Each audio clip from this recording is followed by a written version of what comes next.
Hello दोस्तों, नमस्कार, good morning. आप सभी का टेक विकास का इस चैनल पर स्वागत है। आज हम लोग बात करेंगे आरटीपीएस में जो नया अपडेट आया हुआ है कि उसमें जाति आय निवास में अदर डॉक्यूमेंट की आवश्यकता है, तो उसके बारे में बात करेंगे। उसके लिए हम लोग जो है service online dot Bihar dot G O V के साइट पे आ जाएंगे, उसके आधिकारिक वेबसाइट पे। और यहाँ पे जो है हम लोग सामान्य प्रशासन विभाग पे क्लिक करेंगे। यहाँ पे क्लिक करने के बाद जो है आवासीय प्रमाण पत्र निर्गमन पे हम लोग क्लिक करेंगे।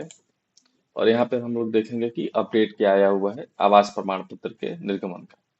तो यहाँ पे अंचल स्तर पे क्लिक करेंगे। यहाँ पे क्लिक करने के बाद ऊपर कुछ भी फॉर्म में बदलाव नहीं हुआ है, ओनली डॉक्यूमेंट में बदलाव हुआ है। यहाँ पे आप नीचे आइएगा तो देखिएगा कि आवास प्रमाण पत्र के साक्ष्य हेतु अभिलेख चुने। यहाँ पे उसके नीचे लिखा हुआ है आवास प्रमाण पत्र के साक्ष्य हेतु आवेदक या आवेदिका के माता पिता या पूर्वज का निम्नांकित अभिलेख समुचित माने जाएंगे। यहाँ पे आपका डॉक्यूमेंट नहीं देना है, आपके माता पिता या आपके पूर्वज का यानी दादा दादी परदादा जो भी हैं उनका डिटेल देना है। डिटेल में सबसे पहला चीज है राजस्व अभिलेख खतियान, यानी बाप दादा के नाम से जो भी जमीन है, पुरानी जमीन है, उसका खतियान होता है, तो वो खतियान यहाँ पे आप डाल सकते हैं सिलेक्ट करके यहाँ पे जो भी डॉक्यूमेंट है। इसके अलावा आप जो है राजस्व अभिलेख दान पत्र, जो भी भूमि दान में मिलती है उसका दान पत्र बनता है, तो आप उसको चुन सकते हैं। तीसरा है राजस्व अभिलेख भूमि संबंधी दस्तावेज। कोई भी अगर भूमि संबंधी दस्तावेज है तो उसको आप जो है यहाँ पे थर्ड नंबर पे क्लिक करके आप जो उसको सेलेक्ट कर सकते हैं। या चौथे नंबर पे राजस्व अभिलेख भूमिहीनों को आवंटित जमीन से संबंधित अभिलेख। जैसे बिहार में बहुत लोग जो है बिना जमीन के हैं, तो उनको जो है सरकार भूमि आवंटित करती है, तो उसका जो है पेपर होता है, तो उसको आप अगर नहीं वो उससे संबंधित है तो आप इसको अपलोड कर सकते हैं।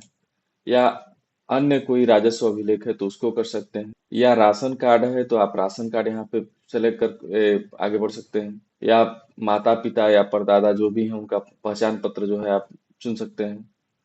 इलेक्ट्रिसिटी बिल, विद्युत का जो रिसिप्ट होता है इलेक्ट्रिसिटी बिल का, वो कर सकते हैं। इसके बाद आप फोन बिल भी यूज कर सकते हैं। ये सारे डॉक्यूमेंट में से कोई एक जो है डॉक्यूमेंट आपको अपलोड करना है। यहाँ पे जैसे ही मान के चले मैंने यहाँ पे राशन कार्ड चुना, तो राशन कार्ड चुन के जैसे ही आगे बढ़ूंगा तो उसको अपलोड करना है। मैं आपको आगे चल के दिखला रहा हूँ। आप यहाँ पे जैसे ही आगे बढ़िएगा तो आवेदक का पहचान पत्र, ये तो पहले से ही था कि आपको कोई ना कोई आपको वोटर आईडी या फिर पेंशन या फिर आधार जो भी आपको अपलोड करना ही है। और यहाँ पे जो वहाँ पे पीछे सेलेक्ट कीजिएगा वही चीज यहाँ पे जो है आपको सेलेक्ट करके यहाँ पे स्कैन करके अपलोड कर देना। सेम टू सेम यही चीज जो है आपको जाति में भी करना है। यहाँ पे जाति प्रमाण पत्र पे आइएगा और यहाँ पे अंचल स्तर पे, तो यहाँ पे देखिएगा कि सेम टू सेम लगभग लगभग वही स्टेप है। यहाँ पे भी देखिए जाति प्रमाण पत्र के साक्ष्य हेतु निम्नांकित अभिलेख समुचित माने जाएंगे। और यहाँ पे भी जो मांगा है वो आवेदक आवेदिका के पिता या पूर्वज का जो है मांगा है डॉक्यूमेंट। यहाँ पे भी है राजस्व अभिलेख खतियान जो निवास प्रमाण पत्र में था। इसके बाद जो है ये राजस्व अभिलेख दान पत्र। इसके बाद जो है राजस्व अभिलेख भूमि संबंधी दस्तावेज, राजस्व अभिलेख भूमिहीनों को आवंटित जमीन से संबंधित अभिलेख या अन्य राजस्व अभिलेख, या सबसे अंतिम है राजस्व अभिलेखों की अनुपलब्धता की स्थिति में स्थल निरीक्षण हेतु आग्रह। इसको आप सेलेक्ट करके, अगर आपके इन केस आपके पास ये सारे डॉक्यूमेंट में से कोई डॉक्यूमेंट नहीं है तो इसको आप सेलेक्ट करके एक जो है डॉक्यूमेंट बनेगा ब्लॉक से, वो बनवा करके स्थल निरीक्षण का, इसके बाद उसको आपको अपलोड करना है। तो खैर सबके पास तो लगभग लगभग इसमें से कोई ना कोई होगा, उसके साथ आप जो है आप बढ़ सकते हैं। इसके बाद यहाँ पे जो है आप कैप्चा फिल कीजिएगा। सेव टू सेव जब आगे बढ़िएगा तो वही जो है यहाँ पे जो डॉक्यूमेंट जो सेलेक्ट कीजिएगा वही डॉक्यूमेंट आपको आगे अपलोड कर देना है। जैसे ही आप आगे बढ़िएगा तो वही सेम टू सेम आपको डॉक्यूमेंट अपलोड करना है। आवेदक का पहचान पत्र जो भी आपका है, यहाँ पे आपका फर्स्ट में पर्सनल डिटेल जो हमेशा अपलोड होता रहा है। इसके बाद जो नया चीज है वो इसको सेकंड वाले ऑप्शन में सेलेक्ट करके और यहाँ पे स्कैन करके अपलोड कर देगा। थर्ड जो है आय प्रमाण पत्र, तो आय प्रमाण पत्र पे यहाँ पे अंचल स्तर पे क्लिक करेंगे और यहाँ पे आय प्रमाण पत्र का जो है फॉर्मेट खुल जाएगा। और यहाँ पे नीचे आइएगा, यहाँ पे भी दिया हुआ है कि आय प्रमाण पत्र के साक्ष्य हेतु निम्नांकित अभिलेख समुचित माने जाएंगे। इसमें भी क्या देना है, आय प्रमाण पत्र के साक्ष्य हेतु आवेदक आवेदिका के माता पिता का निम्नांकित अभिलेख समुचित माने जाएंगे।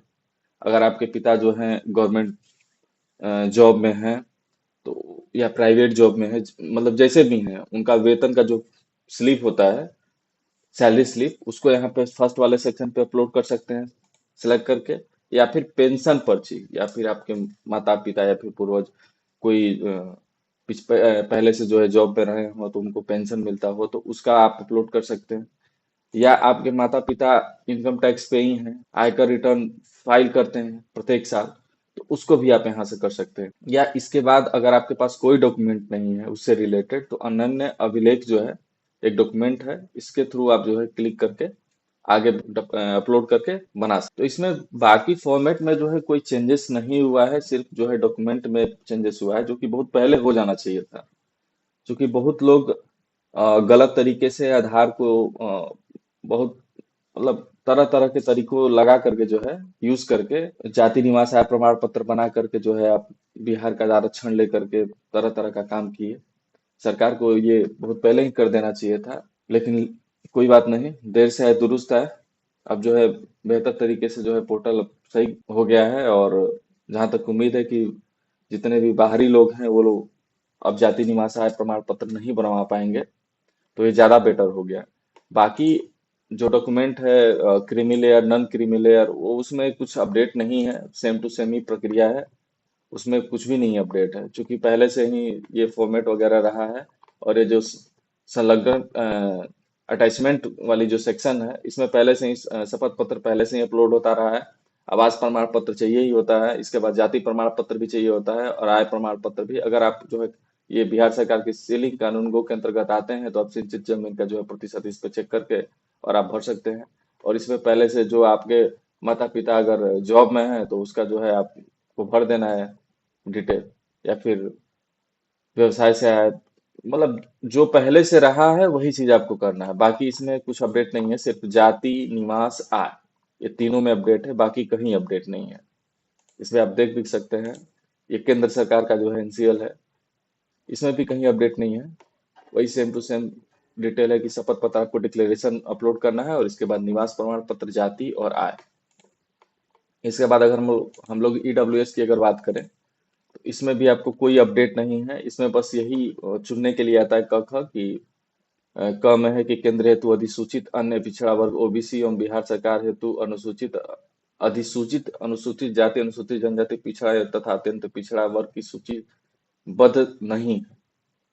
तो ये पहले भी था, ये कोई नया अपडेट नहीं है, पुराना ही है। बस अपडेट में अपडेट यही आया है कि जाति निवास आय में ही अपडेट है कि आप बिहार के हैं और आपके माता पिता जो बिहार से बिलोंग करते हैं, तो उनका या तो पूरा डिटेल देना है और उस डिटेल को जो है अपलोड कर देना। ये वीडियो आपको कैसा लगा अपने कमेंट सेक्शन के माध्यम से अपनी प्रतिक्रिया हमें जरूर दें। साथ ही साथ ये वीडियो अगर आपको अच्छा लगे तो इसको लाइक करें, कमेंट करें। अगर आपको किसी भी प्रकार का जानकारी चाहिए तो आप कमेंट सेक्शन के माध्यम से हमें जरूर बताएं।